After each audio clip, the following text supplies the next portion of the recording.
Volkswagen, Audi, Cupra, Seat, motorsiksnas maiņa. Cik maksā motorsiksnas maiņa? 2 litru dīzelim. Šis tāds ļoti klasisks un bieži uzdots jautājums, cik tad īsti maksā? Tad skaties, šim automobīlim ir 2 siksnas. Un lejā tur krāterī iekšā ir šāda maziņa siksniņa, kura peldeļā un piedzen sūkni. Un šai mašīnai nobraukums ir 340 000.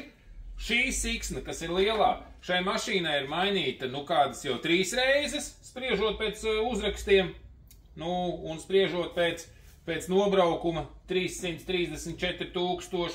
Tātad cena par šīs siksnas maiņu ir 160 eiro ar PVN, par darbu. Bet ja tu gribi, lai mēs tev nomainam arī šo siksniņu meziņo, noņemam krāteri nost, nomainam šo siksniņu pie reizes, ja ņem no šo siksniņu, tad droši, ka ir vērts arī nomainīt blīvslēgu, tad ir cena par darbu 280 eiro. Šai mašīnai mēs mainījām, tātad bija kādas lietas. Kaut kāds kretīns bija ieskrūvējis eļas noliešanas skrūvi, ielīmējis uz epoksīdu sveķiem, lai netak eļļa ārā. Un līdz ar to nācās mainīt karteri, un blīvslēgu mainījām, un šīs te lietas kopā ar detaļām sanāca 751 eiro.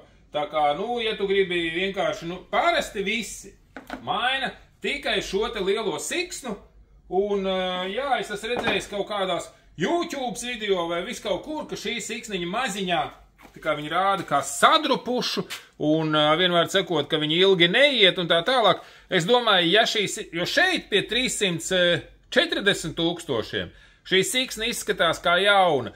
Oriģinālā siksna, nevis aftermarkets, līdz ar to visticamākais, ka šī siksna ir arī nekad nav mainīta maziņā, tad 340 000 šeit nav vispār pilnīgi nekāda diluma. Tad, ja šī siksna sāk drupt, tā mašīnai visticamākais 500 000 nobraukums arī ir. Tātad tāds ir sekojošs stāsts. Vai es visu labi atbildēju? Šī siksna lielā 160 eiro par darbu, kopā ar šo siksnu 280 eiro. Un parasti, ja maina šo siksnu, tad tur arī blīvslēgu var nomainīt. Tad tas iekļaujās darba cenā. Visu labi izstāstīt? Spied likē, lai labi ripo! Peace!